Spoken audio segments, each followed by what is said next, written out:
warahmatullahi wabarakatuh. Waalaikumsalam warahmatullahi wabarakatuh. Bapak, ini kami mohon maaf mengganggu waktunya.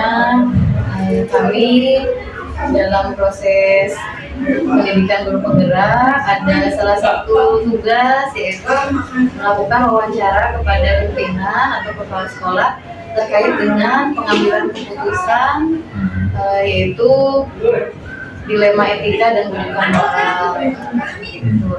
Nah, Bapak, selama Bapak menjadi kepala sekolah, bagaimana Bapak mengidentifikasi antara kasus-kasus yang memang ini masuk ke dilema etika atau rujukan moral? Seperti apa, Bapak?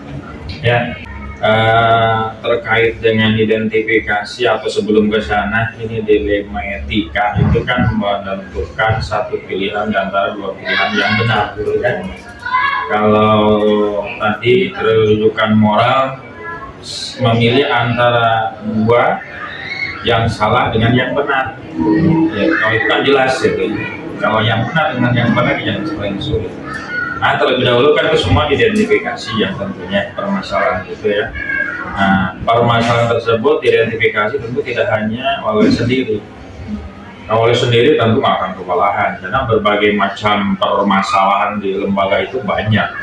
Ya, pada di bidang kurikulumnya, di bidang siswaannya, di bidang hubungan kemasyarakatan dalam artian hubungan teman-teman di lingkungan belajar juga kan perlu. Nah, oleh karena itu ketika kita melakukan identifikasi tentu kita menggunakan stakeholder, memanfaatkan stakeholder yang ada di sekolah. Nah, sehingga identifikasi masalah daripada dilema etika itu sendiri akan terakomodir, muncul gitu kan, mana yang harus kita selesaikan, yang harus kita putuskan daripada dilema etika itu sendiri. Makanya di kita di 13 banyak elemen, banyak unit gitu kan, banyak kepanitiaan. Sengaja saya munculkan itu karena nggak mungkin kepala sekolah bisa sendiri. Dan prinsip saya ketika di sekolah beda dengan di birokrasi. Kepemimpinan di birokrasi bisa otoriter, tapi kepemimpinan di sekolah bukan kepemimpinan otoriter, tapi kepemimpinan pembelajaran. Artinya kepala sekolah harus memberikan sebuah contoh ketika menentukan kebijakan itu tidak hanya atas dasar pribadi, tapi harus atas dasar musyawarah. Makanya tadi identifikasi dilakukan dengan sendiri, tapi elemen-elemen yang terkait, ya, siapa, bagian siapa, unsur mana, kita identifikasi melalui itu. Terkumpullah hasil identifikasi itu sendiri, ya, dengan akar permasalahannya, baru kita menentukan kebijakan selanjutnya. Itu barangkali yang simpel, mudah-mudahan bisa menjadi sebuah jawaban yang benar. Iya, Pak. Jadi saya tangkap dari penjelasan Bapak tadi, dengan adanya koordinasi, kolaborasi dengan berbagai stakeholder yang ada di sekolah, bisa lebih terbuka dan mudah dianalisa juga ya Pak ya? Betul. Jadi ada keterbukaan dengan semua stakeholder. Nah Bapak, dalam ketika dihadapkan ada kasus yang memerlukan kebijakan Bapak, misalnya ada dua yang sama-sama ada nilai kebajikannya, gitu. Nah, bagaimana langkah Bapak gitu dalam mengambil keputusan itu gitu. Terutama yang tadi ada dua nilai kebaikan. Ya. Ketika ada sebuah itu tetap gitu kan, kita tadi sudah berbicara bahwa hasil daripada keputusan kebijakan itu hasil daripada musyawarah, hasil daripada ngobrol. Ketika ada sebuah masalah, saya ngobrol biasanya pertama dengan Wakasek. Kumpul semua di sini, semua terlibat, keempat-empatnya ada. Kita tanya, ini ada masalah begini. Tapi masalahnya kedua-duanya misalkan benar. Nah, kita cari solusinya seperti apa. Mungkin yang pertama kita lihat dari segi kepentingan. Kepentingannya apa? Kepentingan pribadi atau kepentingan umum? Ketika kepentingan itu merupakan kepentingan umum, ya, kalaupun dua-duanya benar, tentu harus ada yang salah satu yang dikorbankan. Itu apa? Ya, harus yang kepentingan umum dulu. Ketika sudah memenuhi itu, mana skala prioritasnya? Kita ambil skala prioritas. Yang prioritas yang A atau prioritas yang B dari dua hal yang benar tadi. Kalau misalkan, nah ini perlunya ini yang ini dulu nih. Ya yang A dulu, ya tentu kita kebijakan keluarkan yang A, akan yang B. Walaupun misalkan mungkin ya nggak tahu ini nyangkut atau enggak. Misalkan kebijakan itu dilontarkan, ada hal yang merasa tersinggung dan lain sebagainya, gitu kan pasti ada lah kebijakan itu sendiri karena hasil bersama. Tapi dari segi dari segi keefektifannya kita perlu melontarkan ini dulu. Ya skala prioritas itulah yang harus kita bagi dua alternatif tadi, satu skala prioritas, kedua lihat dari kepentingannya umum atau pribadi. Nah itu yang harus kita lakukan sehingga semuanya bisa terselesaikan. Baik Bapak, dari pemaparan Bapak dapat dipahami bahwa tadi yang pertama itu kita tentukan dulu ya Pak kepentingan mana dulu, pribadi atau umum gitu ya, lalu skala prioritas gitu ya.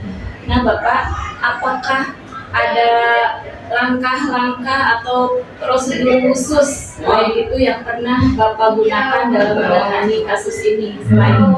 Ya, terima kasih. Memang terkait dengan penentuan kebijakannya, saya nggak pernah menentukan ketika ada info, Pak ada masalah ini, dah gini aja enggak kan? Ya, nggak bisa putusan begitu saja. Nah, maka ketika ada sebuah permasalahan itu tadi saya bilang, panggil dulu Wakasek semua, kita ngobrol di sini, jangan jauh-jauh lah. Ini kan bagian daripada tim komdis yang kita bentuk.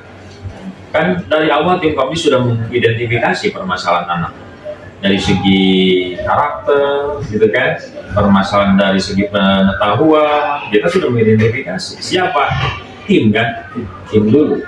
Ketika muncul masalah itu sendiri, nah kan tetap hasil daripada kebersamaan, gitu kan, tidak asal meletak dari kepala sekolah. Maka tadi saya katakan saya tidak ingin menerapkan sistem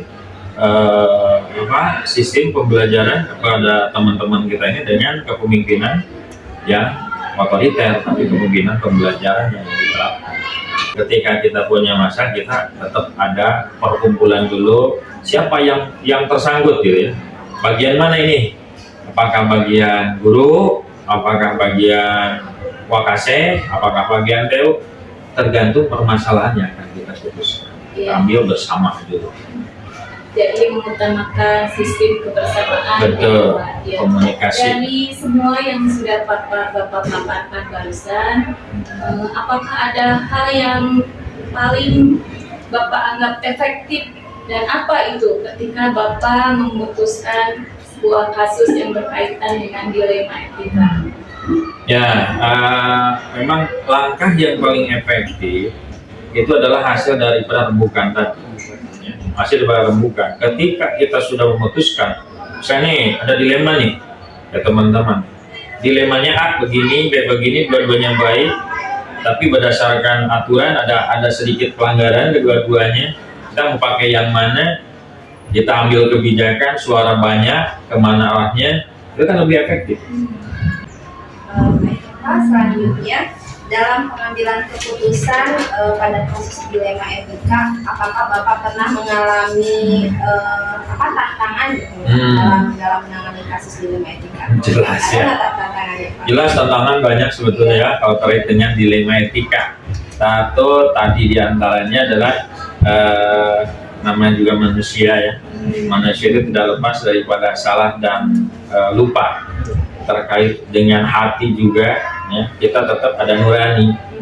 Ketika kita mau melunturkan sebuah keputusan, jelema itu dekat dengan kita, gitu kan, orang setia, gitu kan, orang yang sangat memperhatikan ketika kita punya kegiatan atau apapun, aktif dan sebagainya. Itu selalu menjadi sebuah tantangan untuk menentukan sebuah keputusan. Tapi tetap keputusan itu tetap harus dikeluarkan kan. Nah, tadi ketika keputusan itu dikeluarkan hasil sendiri pasti efeknya lain. Tapi ketika keputusan itu hasil daripada musyawarah dari beberapa elemen yang kita kumpulkan yang terkait dan kebijakannya satu bahasa, insya Allah ketika kita sampaikan tentunya juga disampaikan dengan baik juga gitu ya. Insya Allah dilema etika itu sendiri akan menjadi sebuah solusi. penyampaiannya. Tantangan banyak gitu, sangat gitulah. Tapi ya itulah kita bagaimana mengemasnya kembali gitu kan. Iya betul. Nah kan tadi tantangan banyak sekali ya Pak ya, tapi insya Allah Bapak bisa menyelesaikan. Insya Allah, karena kebersamaan tadi ya kita musyawarah, kita selesaikan dengan ya komunikasi juga dengan teman-teman. Alhamdulillah semua terselesaikan. Pengambilan keputusan itu sebenarnya apakah ada tata kala atau jadwal tertentu nggak Pak? Misalkan ada kasus nih, apa langsung dijadwalkan atau ditangani secara langsung? Ya, ketika ada masalah, kalau tadi sih saya gambaran beda gitu, tapi kan supaya lebih ini.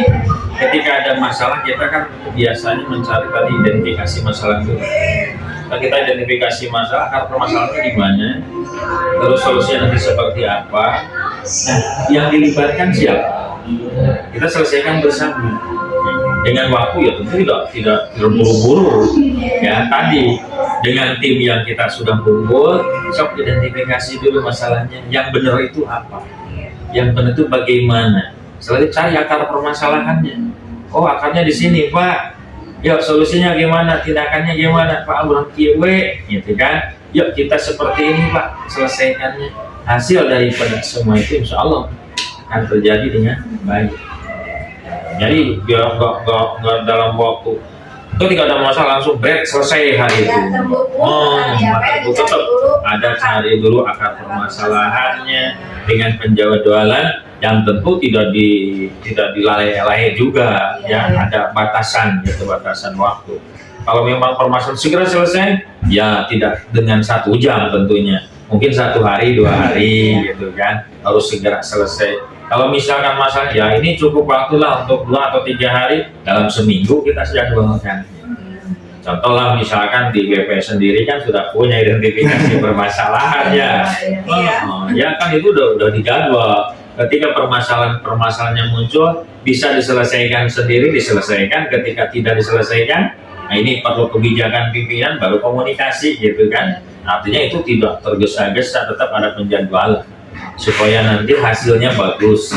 Dalam artian bagus di sini aman, nyaman bagi semua yang terkait, tidak ada yang dirugikan. Minimalisir dampak-dampak. Betul. Tadi sudah disampaikan Pak. Mungkin saya sekarang mau menanyakan secara lebih spesifik. Tadi ada beberapa hal terkait kasus, ada yang mudah, mungkin ada yang sulit, sehingga harus mempertimbangkan beberapa yang menjadi pertimbangan Bapak ya, ketika menghadapi kasus yang sulit. Misalnya, perlu beberapa hal atau dari aturannya atau dari yang bermasalahnya yang membuat Bapak sehingga kasus itu ini mah harus menanya ke A, harus menanya ke B. Mungkin siapa sosok yang menjadi apa ya, panutan buat Bapak atau menjadi orang yang menjadi rujukan untuk menanya, sehingga itu bisa mempermudah Bapak dalam membantu membuat solusi dari permasalahan tersebut. Ya, terima kasih. Ini pertanyaan lumayan agak menjadi mendalam ya. Menjadi mendalam karena biasanya kan kalau keputusan ya tidak bisa. Iya, karena ada sebuah rujukan gitu kan, rujukan kemana nih? Maksudnya kemana gitu ya? Ya nggak apa-apa, itu lebih bagus juga. Ya ketika kita punya masalah yang sangat sulit, itu tetap kalau saya tidak ada figur manusia yang dijadikan tempat aduan. Tetap kita satu Allah yang menjadi tujuan kita. Ya. Hanya solusi itu sendiri. Kalau memang sulit, yuk tetap komunikasi dijalin dari semua lini yang ada di sekitar kita. Jadi dalam hal ini kita juga harus bisa merangkul semuanya, sehingga dengan adanya kerjasama seperti itu kita akan mudah membantu. Oke, untuk terakhir mungkin Pak ini. Ya, boleh. Dari yang sudah Bapak sampaikan, pengalaman Bapak menjadi pemimpin dimanapun ya. Pengalaman yang sangat berarti dari semua kebijakan-kebijakan Bapak yang sudah ditetapkan, apa yang bisa dijadikan pembelajaran buat kami nanti ketika kita menghadapi permasalahan A, B, C, D misalnya, baik yang berat atau yang sulit, dari Bapak pembelajaran apa yang bisa di-sharekan kepada kami dan pengalaman Bapak mungkin bisa Bapak sampaikan. Baik, ya ini nyangkut ke pengalaman ya. Pengalaman itu. Nah, terkait dengan itu, ya kuncinya tetap satu ya, jaga silaturahmi. Silaturahmi yang pertama. Jaga silaturahmi dengan teman, lingkungan. Ya, lingkungan sekitar kita bekerja, sekitar kita memimpin gitulah ya. Nah, yang kedua, jangan ada bahasa saya pemimpinnya. Oh, iya. Nah, itu jangan ada di diri kita itu saya kepala sekolah, Mas saya we. Nah, kebanyakan berpikir seperti itu. Ya. Kepala sekolah itu hanya jabatan yang diberikan, yang dipercayakan oleh pemerintah untuk mengelola sekolah. Jabatan itu tetap di dalam pekerjaan kita berhubungan dengan orang-orang atau stakeholder yang ada dalam lingkungan itu sendiri. Kita nggak bisa jadi kepala sekolah atau sekolah berhasil tanpa ada peran serta dari guru, dari TO, dari semua elemen yang ada. Kalau tidak kita komunikasi, tidak kita dekatkan silaturahmi kita. Artinya kita tetap satulah, ya. Jangan sombong, ya ngobrol lah gitu. Diajak ngobrol aja teman-teman kita. Karena dari sekian orang di lembaga itu tidak semuanya lurus. Betul. Ya, ada yang pro, ada yang kontra. Nah, yang kontra ini yang harus kita singkapi. Ketika ada yang pro, kita nggak permasalahkan. Berarti setiap kita punya program setuju.